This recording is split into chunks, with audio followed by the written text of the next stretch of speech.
बिस्मिल्लाहिर्रहमानिर्रहीम। अस्सलाम वालेकुम नाज़रीन, उम्मीद है आप सब खैर खैरियत से होंगे। आज हम फ़िश कौरमा बना रहे हैं। उसके लिए हमने आधा किलो फ़िश ली है, उसके पीसेस कर लिए हैं। पीसेस करने के बाद इसको ऑयल में हमने फ्राई करना है। ठीक है, फ़िश कौरमा बना रहे हैं। फ्राई इसलिए करते हैं कि जब इसकी जो स्मेल होती है ना, ये ख़त्म हो जाती है फ्राई करने से, और बहुत लजीज बन जाती है, बहुत मज़ा आता है इसको खाने में। ठीक है जी, अब इसको हमने तीन से 4 मिनट तक, मैक्सिमम 5 मिनट तक जी, ये देखिए फ्राई होके हमने इसको निकाल लिया है अलहदा से। एक बर्तन में हमने इसको निकाल लिया है। अब इसके हमने कांटे वगैरह निकाल लेने हैं। कांटे हमने इसके निकाल लिए हैं, देखें बिल्कुल जी। इसमें हम सबसे पहले प्याज डालेंगे। ठीक है, इसमें प्याज, टमाटर और जो है मसाला, थूम, लहसुन, ये इस्तेमाल करेंगे इनमें ग्रेवी के लिए। सबसे पहले जो है ना, प्याज को हम पकाएंगे अच्छी तरह ब्राउन होने तक इसको पकाते रहेंगे। आप भी बनाएं, बहुत मज़ा आएगा इंशाल्लाह। बहुत लजीज बनती है फ़िश कौरमा का जो सालन होता है, बहुत लजीज होता है जी। देखें प्याज हमारे ब्राउन हो गए हैं। अब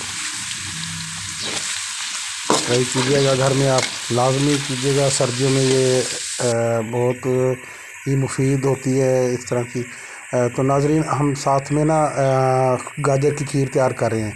घर में मेहमान आए हुए हैं, तो हम लोग गाजर की खीर भी साथ साथ तैयार कर रहे हैं। इंशाल्लाह आपको इसकी रेसिपी नेक्स्ट वीडियो में शेयर करेंगे इंशाल्लाह जी। ये लहसुन ऐड कर दिया इसमें। लहसुन को अब इसके अंदर मिक्स करेंगे, अच्छी तरह से भूनेंगे।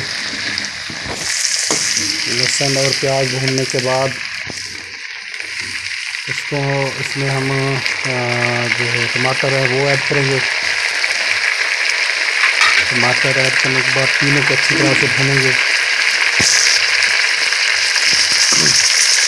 माशाल्लाह बहुत अच्छी रेसिपी बनती है, हम लोग घर में हर हफ्ते बाद बनाते हैं और इसका बहुत फ़ायदा होता है। जो आजकल को जो मौसम है, जिस तरह ठंड का मौसम है, ज़ुकाम वगैरह लगता है, तो इसका जो शोरबा होता है ये बहुत मुफीद है, ज़ुकाम के लिए बेनिफिट है। और ये देखें जी, अब हम इसमें हफ्ते का मिर्च, लाल मिर्च, हल्दी और नमक ऐड करेंगे। ठीक है जी, इनको अच्छी तरह से भूनेंगे। भूनने के बाद हमने इसमें जो है फ़िश मसाला है, नेशनल वालों का फ़िश मसाला ऐड करेंगे, 2 से 3 चम्मच। माशाल्लाह ज़बरदस्त इसकी जो है खुशबू आ रही है। फ़िश मसाला ऐड करने के बाद इसको अच्छी तरह से भूनेंगे। देखिए जी नाज़रीन, माशाल्लाह कितना प्यारा कलर आ गया है। भूनने के बाद ग्रेवी बन गई है ज़बरदस्त किस्म की।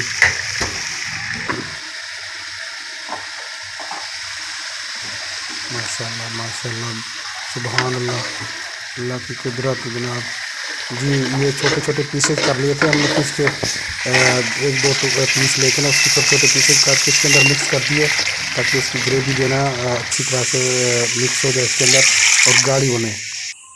इससे ये होता है कि थोड़ा सा थिक हो जाता है शोरबा आपका ना। ठीक है जी, अब हम इसके अंदर पानी ऐड करेंगे, 3 से 4 गिलास।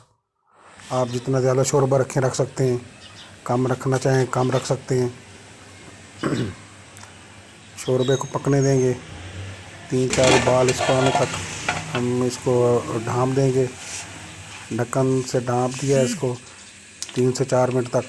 हल्की आंच पे, आँच तेज़ कर दें, सॉरी आँच से तेज़ कर दें। ये देखें जी, बड़ा ज़बरदस्त किस्म का जो इसकी स्मेल है, इसकी खुशबू आ रही है, बहुत प्यारी खुशबू आ रही है इसकी। बहुत लजीज शोरबा होता है इसका। हमारे बच्चे बड़े शौक़ से इसका जो शोरबा पीते हैं। ये देखिए, इसके अंदर हमने फ़िश ऐड कर दी है, कांटे निकाल लिए थे इसके, फ़िश ऐड कर दी है। और हल्का चम्मच आपने मारना है, ज़्यादा इसको आपने नहीं हिलाना, नहीं तो ये इसके टूटने के खर्चे होते हैं। फ़िश के ढाँप देना इसको। ये देखें जी, 5 से 7 मिनट के बाद हमने इसका ढक्कन उतारा है, तो माशाल्लाह बहुत प्यारा कलर आ गया। ज़बरदस्त किस्म का ये शोरबा तैयार हो गया, हमारा फ़िश कौरमे का सालन तैयार हो गया है। आप भी बनाएं मज़ा आएगा इंशाल्लाह। ठीक है, हमारी ये वीडियो